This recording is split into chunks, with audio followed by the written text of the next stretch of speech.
네, 안녕하세요. 배터리 2차 전지의 인생을 건 건희원이라고 합니다. 추석들 잘 보내셨는지 모르겠네요. 일단 오늘 시장 이야기를 좀 해보려고 합니다. 워낙 중요한 이슈들이 있었죠. 어저께 사실 저 오늘 아침에 일어나서 깜짝 놀랐습니다. 사실 충격이었죠. 뭐 8.3% 나왔죠. 그 CPI가. 야, 그래도 8.1이 예상치였는데 8.3 나와서 안 좋을 것이라고 예상을 했는데 나스닥의 당연히 그때 선물도 빠졌고 근데 아침에 일어났을 때 제가 이제 잘못 받는 줄 알았어요. 이게 보통 뭐 빠져봤자 한 3% 빠지겠지 이렇게 생각을 했었는데 아주 진짜 충격적인 나스닥이었습니다. 다만 사실 제가 약간 기대를 했던 부분은 우리나라 테슬라를 비롯해서 신재생 쪽은 양호를 했다. 그 부분은 제가 지금 갖고 오진 않았는데 바이든이 그 연설을 했었죠. 이 CPI 발표 이후에 다른 데 나갔을 때 연설을 했는데 거기서 이 전기차에 대한 얘기를 했습니다. 이제 자기 이 법안에 대해서 이 통과된 법안에 대해서 미국의 생산이 굉장히 크게 이루어질 것이다 이런 얘기를 하면서 전기차 생산이 뭐 거의 3배 이상 늘어날 것이다 뭐 이런 얘기도 했습니다. 충전 시설에 대한 확장에 대한 이야기도 했고 뭐 그런 여러 가지 이야기들이 있었고 영향을 끼쳤는지 모르겠지만 전기차나 신재생 쪽은 양호를 해서 그나마 좀 기대를 했는데 아무튼 우리나라는 굉장히 선방을 했습니다. 물론 이 나스닥이 지금 4일, 5일 동안 계속 많이 올랐던 반면에 저희 쪽에서는 어저께 올랐지만 우리 한 2, 3% 정도 못 올랐으니까 뭐 어떻게 보면 결국 대가붙고 하면 어느 정도 비슷한 상황이고 그럼에도 불구하고 우리나라가 굉장히 잘 버텨줬다라고 생각합니다. 이런 배터리 이야기로 다시 돌아와서 연기금이 오늘 또 굉장히 많이 4천억 정도 매수를 하면서 이 보호 역할을 좀 했다라고 합니다. 여기서 보면은 오늘의 사실 제일 큰 주인공은 성인하이텍이 또 7% 올랐습니다. 대단합니다. LG에너지솔루션도 0.3%, 솔루첨다소진에 또 3% 빠졌네요. 이게 동박 쪽이 또 다시 실적이 좀 안 받쳐주다 보니까 워낙 그 전기료 이슈도 있고 좀 안 좋은 상황이 되고 LNF는 굉장히 잘 선방을 해줬고요. 포스코 케미칼이 또 신고가를 썼습니다. 와, 이 요즘에 진짜 이 원자재 이슈를 톡톡히 보고 있습니다. 에코프로는 또 8% 이상 슈팅이 나왔습니다. 에코프로 BM은 또 좀 1, 2% 정도 빠진 상황이고요.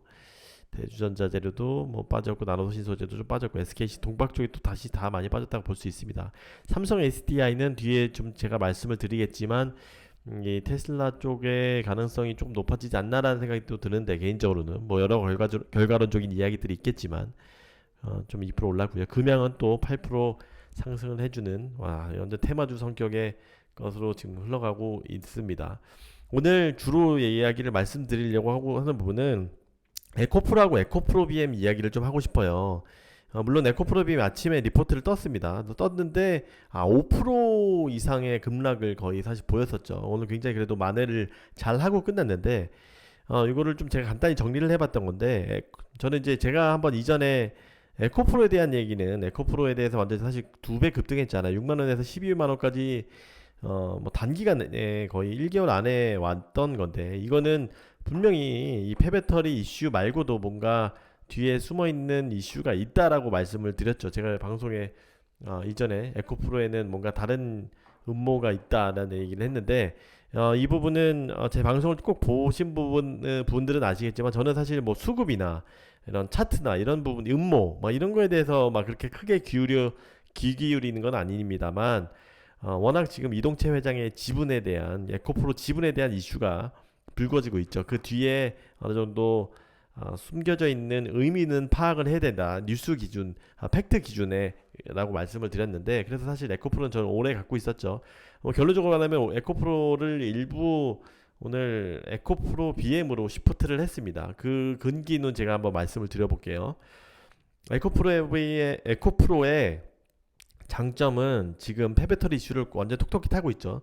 이제 다만 이게 성일하이텍이 지금 공시를 띄웠었죠. 이 추가 증설에 대한 공시를 띄우면서 오늘 폐배터리는 당연히 좋을 것으로 어느 정도 예상을 했습니다. 선방을 할 것이라고. 근데 이렇게 좋을지 몰랐지만 결과적으로는 폐배터리 이슈랑 원자재 이슈를 톡톡히 타고 있다.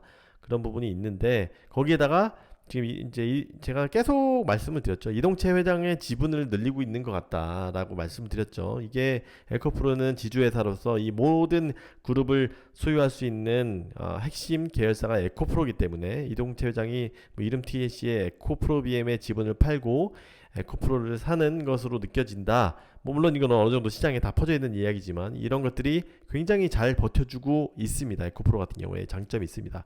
에코프로 BM은 이에 반해서 이 파란색으로 제가 표시는 했지만 이동채 회장 지분 이 시프트 되는 부분에 있어서 이 수급적인 부분에 있어서 악재가 되는 거고요. 당연히 그럼에도 불구하고 이 저가 매수가 구간이 어느 정도 들어왔다라고 생각을 합니다. 근데 다만 지금 이제 매크로적인 전체적인 그 부분은 차치하고 이동채 회장 지분이 이 마이너스 될 부분이 있다. 그래서 이렇게 흔들리는 거다. 그래서 지금 양극화가 지금 되고 있다라고 볼 수 있을 것 같아요. 제 개인적으로는 이렇게 해석을 하고 있습니다. 그래서 지금 에코프로는 최고가가 됐고 에코프로는 최저가의 상태가 있습니다. 사실 이게 어느 정도 완벽하게 이 지분 관계 이 부분들이 해결이 되기 전까지는 계속 이렇게 될 수도 있어요.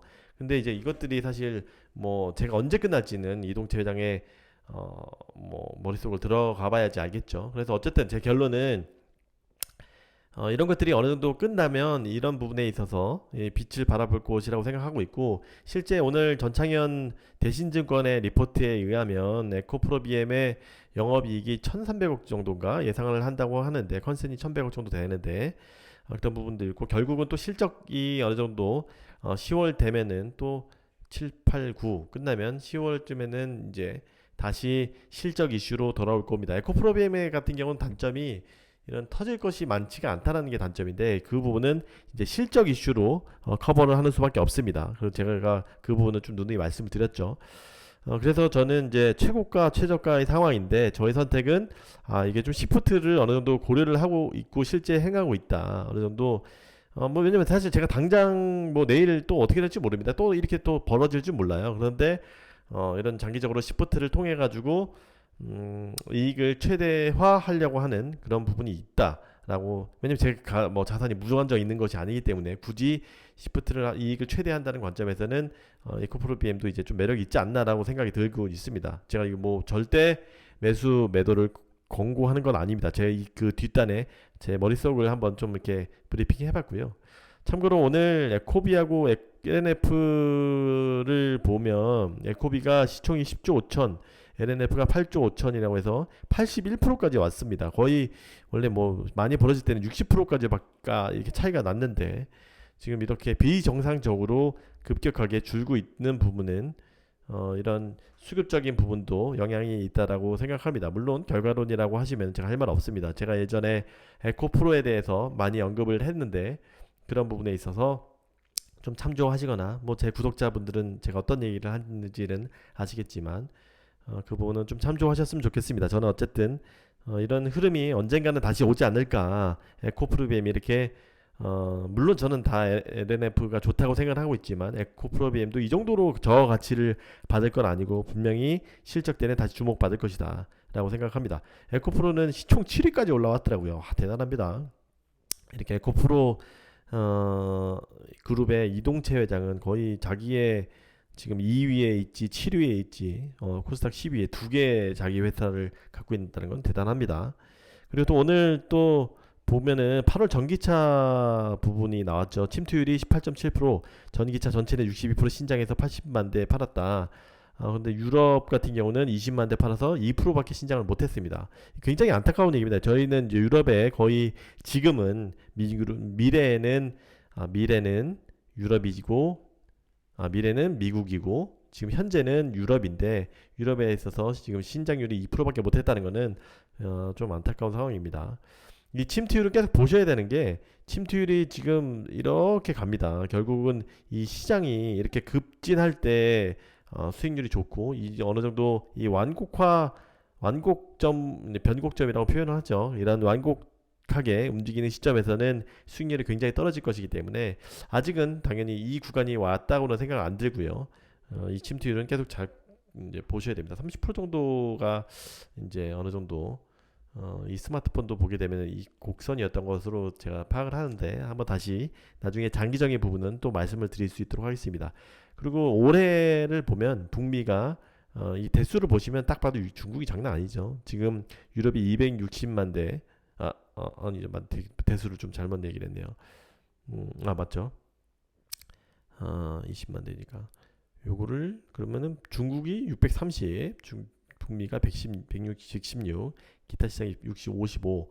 그래서 신장률을 보게 되면 북미하고 중국이 뭐 대단하고요. 기타 시장은 뭐 일단 무시하셔도 됩니다.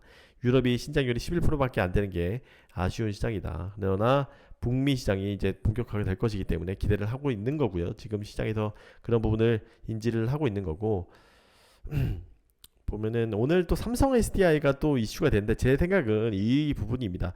에, 테슬라 IR 부사장이 컨퍼런스에서 배터리셀을 필요한 만큼 확보할 수 있는 상황이다.